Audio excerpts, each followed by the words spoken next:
Good morning everyone. छोटी को voice clear आ रही है? यस सर, क्लियर है सर।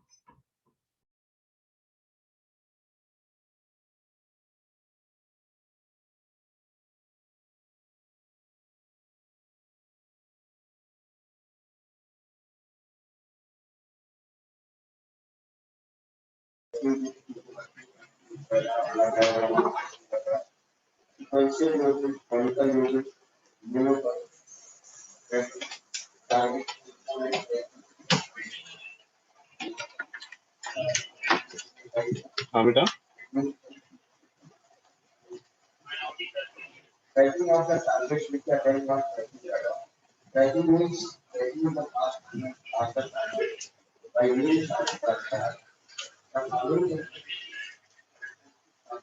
मैंने जो लास्ट क्लास की थी उसमें हम लोगों ने पीएलएल मतलब हम लोगों ने देखा था एक वीडियो की हेल्प से।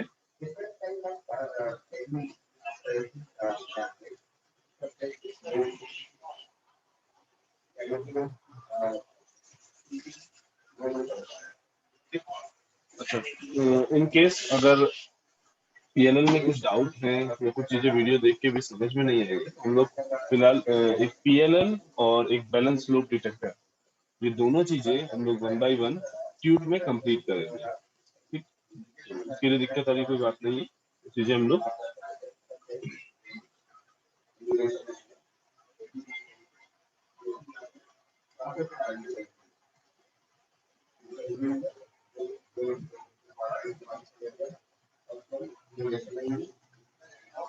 तो आज हम लोग जो हमारी यूनिट 3 है वो स्टार्ट करेंगे। ठीक है, जिसमें हमें first of all random variable क्या होते हैं, देन उसकी कौन कौन से पैरामीटर्स होते हैं, प्रोबेबिलिटी उसमें कैसे आती है, कैसे प्रोबेबिलिटी वहां पर रिलेट करती है, देन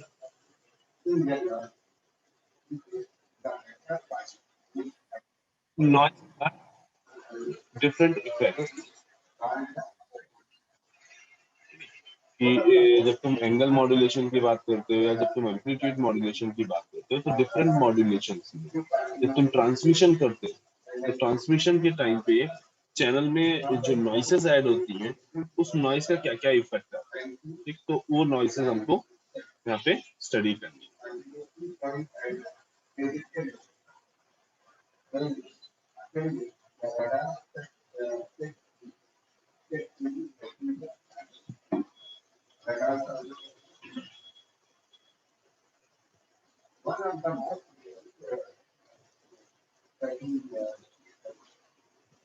41 दृष्टि श्रीवास्तव।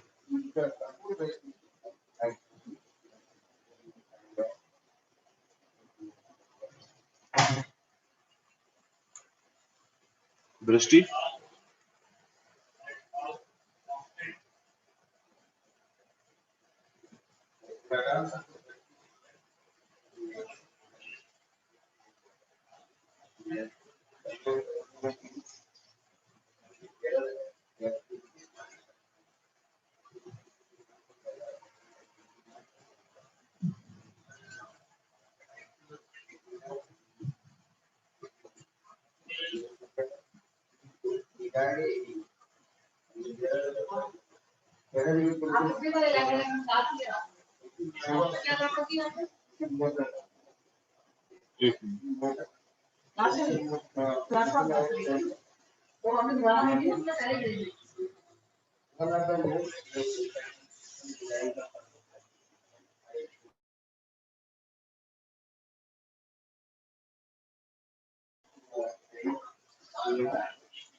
नंबर आवाज आ रही है ना मेरी?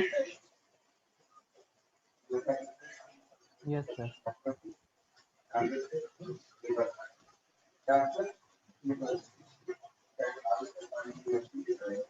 Role number 25 Anshita Mishra. आ रही है सर। ठीक है। Yes sir. प्रोबेबिलिटी क्या होती है बेटा? छोड़ो, प्रोबेबिलिटी छोड़ो, ये बताओ रैंडम सिग्नल और डिटर्मिनिस्टिक सिग्नल क्या होते हैं?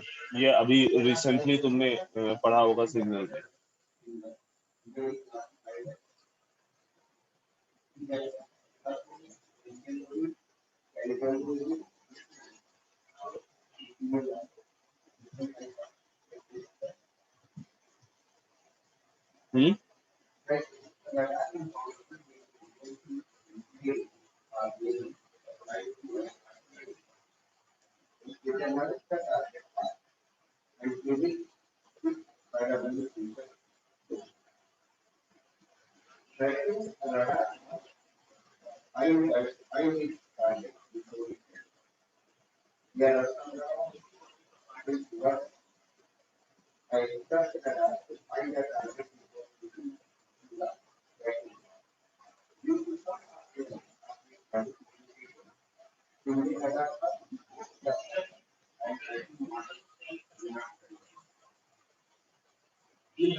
हाँ अंशिता,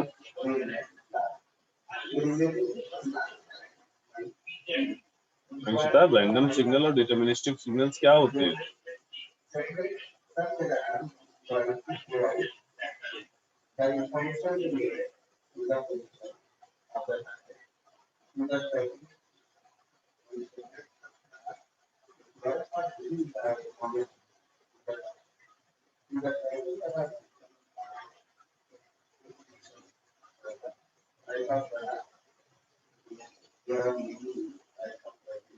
वैभव। Yes sir. रैंडम सिग्नल क्या होते हैं? रैंडम सिग्नल वो होते हैं जो वो डिस्क्रीट टाइप में होते हैं, नॉइस टाइप।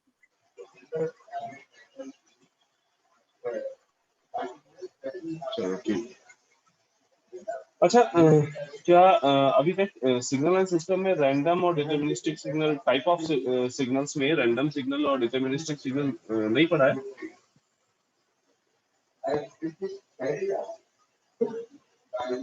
पढ़ लिया है सर।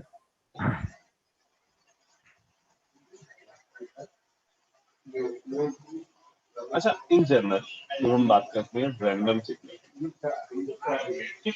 तो वो सिग्नल्स जिनको आप हम जब रिपीटेटिवली आप उसकी ऑब्जर्वेशन ले रहे हैं, ठीक, बट उस ऑब्जर्वेशंस के जो आउटकम आ रहे हैं, ठीक है, उस आउटकम के उस ऑब्जर्वेशन के जो आउटकम आ रहे हैं वो प्री डिफाइंड नहीं है, मीनिंग उनका उनको ये नहीं बताया जाता एग्जैक्टली, उनको ये बताया जा सकता है कि हाँ जो आउटकम आएगा वो कितना आएगा एंड क्या आएगा, ठीक।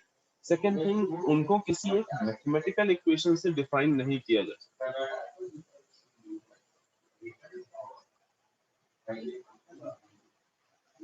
उनको किसी मैथमेटिकल इक्वेशन से आप नहीं रिप्रेजेंट कर सकते। लाइक आप ये नहीं बता सकते कि हाँ भाई किसी पर्टिकुलर टाइम इंस्टेंट पे या किसी पर्टिकुलर वैल्यू पे उस सिग्नल की एग्जैक्ट वैल्यू कितनी होगी, उसका एग्जैक्ट जो आउटकम होगा वो कितना होगा। जबकि जो डिटर्मिनिस्टिक सिग्नल है उनको आप एक मैथमेटिकल एक्सप्रेशन से रिप्रेजेंट कर सकते हो, हर टाइम इंस्टेंट पे आप डिफाइन कर सकते हो कि भाई उस डिटरमिनिस्टिक सिग्नल की वैल्यू उस टाइम इंस्टेंट पे क्या है।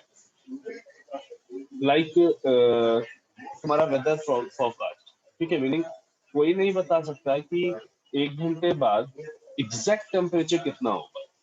ठीक है, 1 घंटे बाद या 2 घंटे बाद या आधे घंटे बाद एग्जैक्ट टेम्परेचर कितना होगा ये नहीं कोई बता सकता। ठीक है, एनवायरमेंट में टेम्परेचर कितना इंक्रीज करेगा या डिक्रीज करेगा एग्जैक्टली कोई नहीं बता सकता। हाँ, ये बिल्कुल है, हम एक प्रिडिक्शन कर सकते हैं कि अप्रोक्सीमेट, क्योंकि अभी का टेम्परेचर इतना है तो मे बी पॉसिबल 1 घंटे बाद का टेम्परेचर कुछ इतना होगा, हम एग्जैक्ट नहीं बता सकते।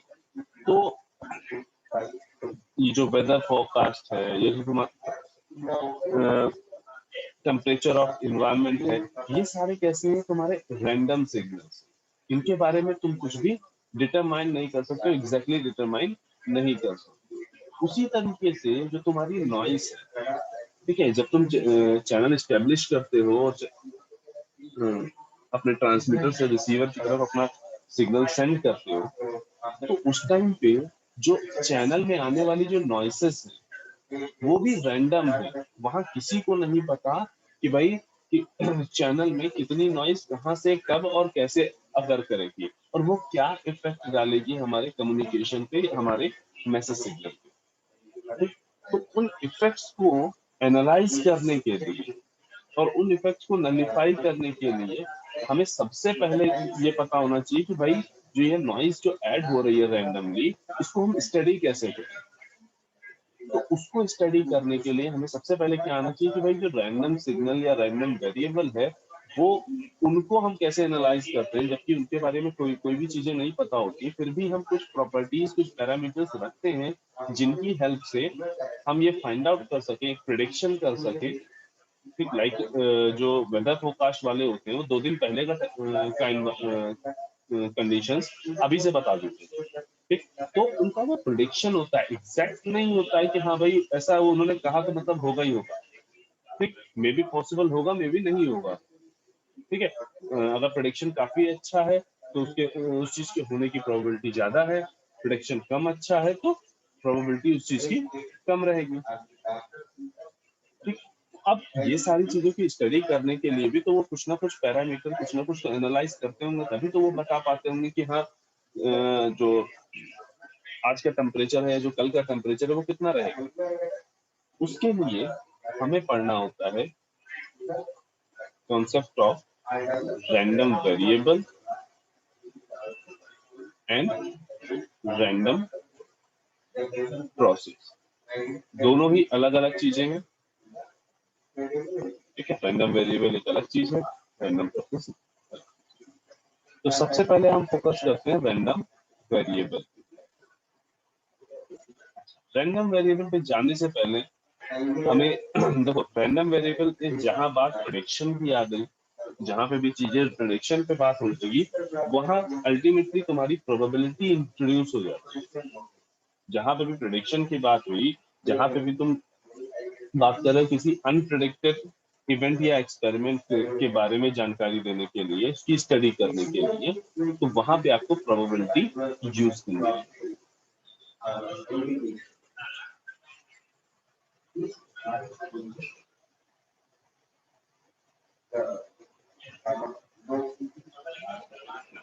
तो सबसे पहले तो एक एग्जांपल से हम लोग ये देखने की कोशिश करते हैं कि भाई प्रोबेबिलिटी कैसे फाइंड आउट करते हैं।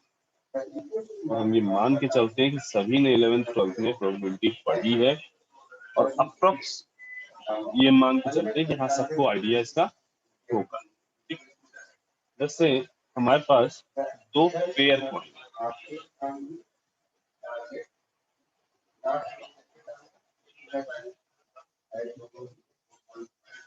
ठीक, उनको हम टॉस करते हैं।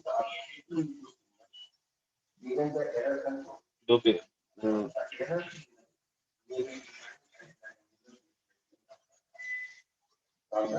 दो फेयर कॉइन को हम टॉस करते हैं और हमें फाइंड करनी है प्रोबेबिलिटी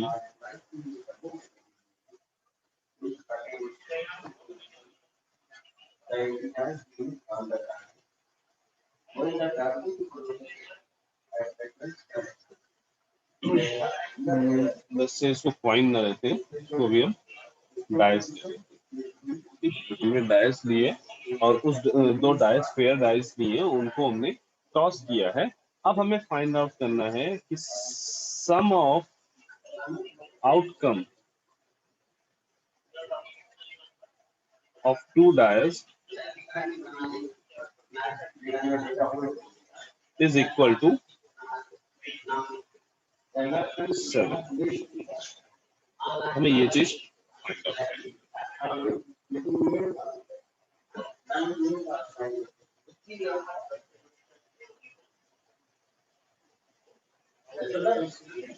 अब इसमें हम जब हम प्रोबेबिलिटी फाइंड आउट करने की बात करते हैं तो हम क्या करते हैं, हमारे पास क्लासिकल एक भाई तरीका, एक अप्रोच है कि ऐसा करो,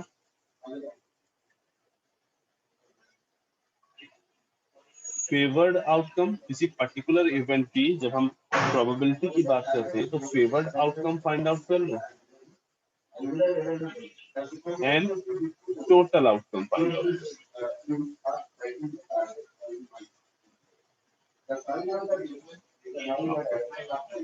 यहाँ पे फेवर्ड आउटकम का मतलब क्या है, वो आउटकम जब डाइस को हम दोनों डाइस को फेंके तो आउटपुट जो आए, मतलब फर्स्ट और सेकंड डाइस पे जो आउटकम दिखाई दे रहा हो उनका सम इक्वल टू 7 होना चाहिए।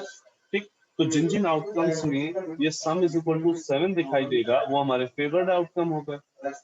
बाकी कौन से हो सकते हैं, बाकी हमसे मतलब नहीं, बाकी जितने टोटल आउटकम हमें वो देखने होंगे। टोटल आउटकम का मतलब क्या है, जो ओवरऑल जब हम डाइस को जब हम थ्रो कर रहे हैं उस टाइम पे जो टोटल आउटकम्स आ सकते हैं, जैसे 1-1 आ सकता है, 1-2 आ सकता है, इस तरह से 1-6 तक आ सकता है, इसी तरह से 2-1 आ सकता है, 2-2, 2-3, 2-4, 2-5, 2-6 तक आ सकता है। सिमिलरली 3-1 से लेके 3-6 तक आ सकते हैं। इसी तरह से 4-1 से लेके 4-6 तक आ सकते हैं आउटकम्स, है ना। मतलब क्या है, पहली डाइस में 1 आया, दूसरी डाइस में 1 आया, पहली डाइस में 1 आया, दूसरी डाइस में 2 आया। इसी तरह से 1-3, 1-4, 1-5, 1-6, है ना।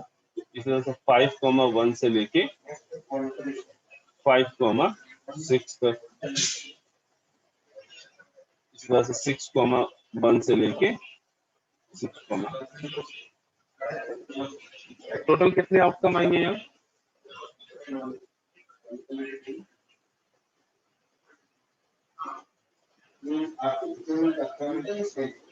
36। आउटकम कितने होंगे, 36। अब हमें वो आउटकम देखने हैं जहाँ पे दोनों डाइस का जो सम है वो इक्वल टू 7। तो वो कितने हो सकते हैं भाई, देखो 1 and 6 आ जाए, फर्स्ट वाली डाई पे 1 आ जाए, दूसरी वाली डाई पे 6 आ जाए, या पहली वाली डाई पे 6 आ जाए, दूसरी पे 1 आ जाए, या 2-5 आ जाए, या 5-2 आ जाए, 3-4 या 4, इसके अलावा कोई ऐसा कॉम्बिनेशन नहीं हो सकता कि जिसमें तुम्हारा जो डाइस का सम है वो इक्वल टू 7, दोनों डाइस के जो नंबर्स आ रहे हैं उनका इक्वल टू 7। ठीक, तो मतलब फेवर्ड यहाँ पे जो आउटकम्स हैं वो कितने हैं, 6। हमारी जो प्रोबेबिलिटी हो गई वो कितनी हो गई, 6/36, दैट इज 1/6।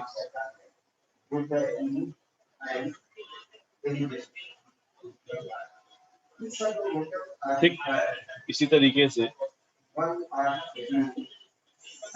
जैसे सेकंड पार्ट है और इसे तुम्हें ट्राई करना, the outcome of second is greater than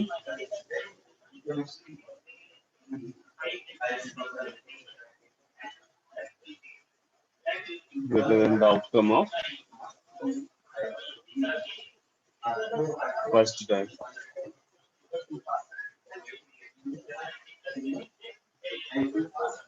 इसके कॉम्बिनेशन बनाना, फेवर्ड आउटकम देखना और देन इसका प्रोबेबिलिटी फाइंड आउट करना।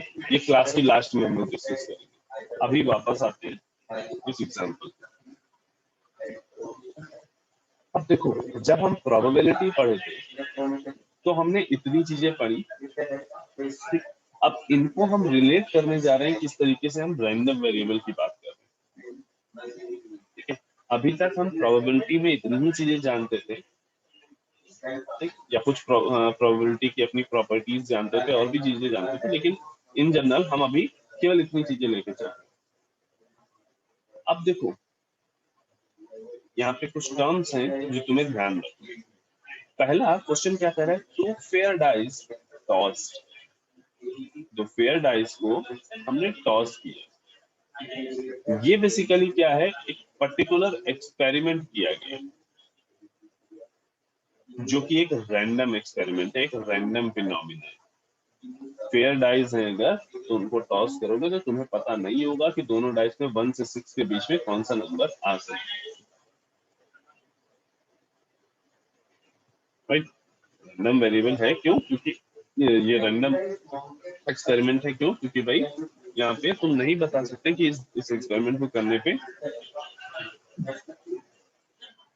तुम्हें जो आउटपुट है या आउटकम्स जो है वो क्या आएंगे।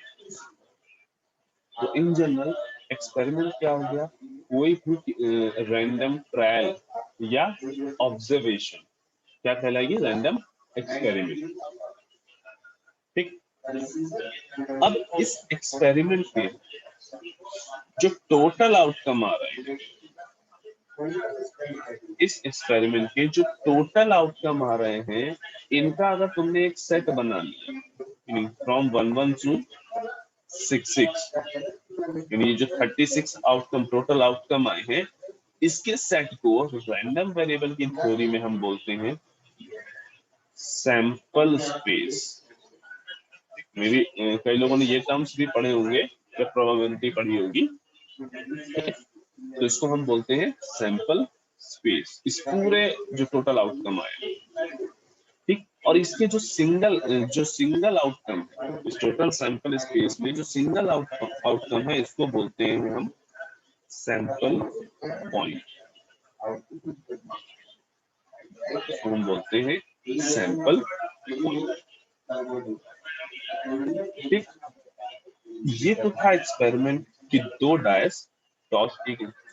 उसके बाद एक और चीज हुई, सेकंड पार्ट क्या है कि sum of outcome of two dice is equal to 7। ये इस एक्सपेरिमेंट का एक पर्टिकुलर इवेंट है। ये इस एक्सपेरिमेंट का, इस ऑब्जर्वेशन का, इस ट्रायल का एक इवेंट। ठीक, ऐसे कई सारे इवेंट्स अकर कर सकते हैं विद इन एक्सपेरिमेंट। ठीक, एक्सपेरिमेंट के अंदर कई सारे ऐसे एक्सपेरिमेंट तो इवेंट्स अकर कर सकते हैं। अब इस इवेंट में जो इस इवेंट का जो टोटल आउटकम्स होंगे, इस इवेंट के जो ये टोटल आउटकम्स होंगे, ये ठीक, ये सबसेट होंगे सैंपल स्पेस के। ये हमेशा सबसेट होंगे सैंपल स्पेस के। ठीक, तो हमें एक पॉइंट क्या यहां से मिला कि इवेंट का, ठीक, जो इवेंट के आउटकम्स का अगर हमने सेट बनाया तो वो सेट सबसेट होगा सैंपल स्पेस। वो सबसेट होगा सैंपल स्पेस। ठीक ना,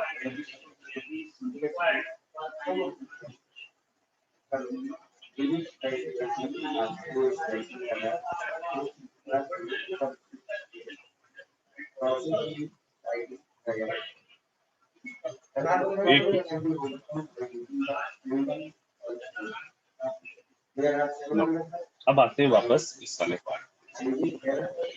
the outcome of second lies greater than the outcome of first. ये भी क्या है, एक पर्टिकुलर इवेंट है। इस इवेंट के कुछ आउटकम्स क्या हो सकते हैं, 1 2 1 3 1 4 1 5 1 6 2 3 2 4 2 5 2 6 3 4 3 5 3 6 3 sorry 4 5 4 6 5 6। तो ये जो आउटकम्स आए, अगेन ये सैंपल स्पेस जो हमारा है, एक्सपेरिमेंट का जो सैंपल स्पेस है, उसके ये क्या है, सबसेट है। ठीक, अब अगर प्रोबेबिलिटी ऑफ इवेंट बी, इसको हमने इवेंट बी बोला, तो वो प्रोबेबिलिटी कितनी आएगी, 5/12।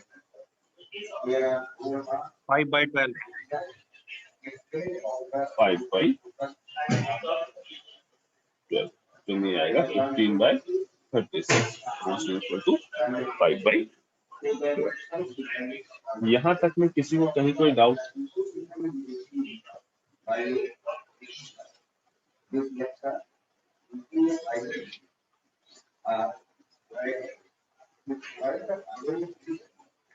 नो। अब अगर ये चीजें हम समझ रहे हैं कि कुछ देखो, ये जो छोटे छोटे टॉपिक्स थे, मीनिंग जो छोटे छोटे टर्म्स थे, sample space, experiment, sample point, इनको थोड़ा ध्यान रखना, क्योंकि जब भी हम भी रैंडम वेरिएबल और रैंडम प्रोसेस स्टार्ट करेंगे तो वहां पे कई बार इन टर्म्स का यूज होगा, तो वहां पे कंफ्यूजन ना हो।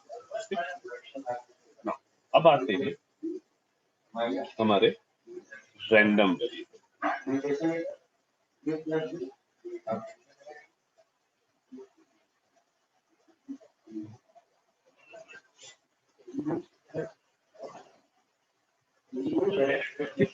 ये जो रैंडम वेरिएबल है, एक type of single value real function है, एक type of single value real function है, जो क्या करता है, जितने भी तुम्हारे सैंपल स्पेस के सैंपल पॉइंट्स हैं, जितने भी तुम्हारे सैंपल स्पेस की सैंपल पॉइंट हैं, उन सैंपल पॉइंट्स को रियल एक्सिस पे मैप करता है, उन सैंपल पॉइंट्स को रियल एक्सिस पे मैप करता है। इसको भी एक एग्जांपल से समझते हैं। लेट्स से दो पॉइंट टॉस किए गए, ठीक, ये मेरा एक्सपेरिमेंट या मेरी ऑब्जर्वेशन है। ठीक, अब जब इस पॉइंट को टॉस करोगे तो जो सैंपल स्पेस बनेगा वो क्या बनेगा, या तो दोनों में हेड आ जा सकता है, एक में हेड एक में टेल आ सकता है, टेल हेड आ सकता है और टेल टेल आ सकता है। यहाँ हमने अज्यूम किया हुआ है कि ये भाई मेरा जो कॉइन है, पेयर है, ये सीधा खड़ा नहीं है, क्योंकि मीनिंग ऐसा कुछ नहीं होगा कि हाँ हेड है, बिना और टेल। ठीक, अब जब ये पेयर कॉइन है तो इन दोनों के आने की प्रोबेबिलिटी भी 1/4, इनके आने की भी प्रोबेबिलिटी 1/4, इनके आने की भी प्रोबेबिलिटी 1/4 और इनके आने की भी प्रोबेबिलिटी 1। ठीक, ये मेरा हो गया सैंपल स्पेस।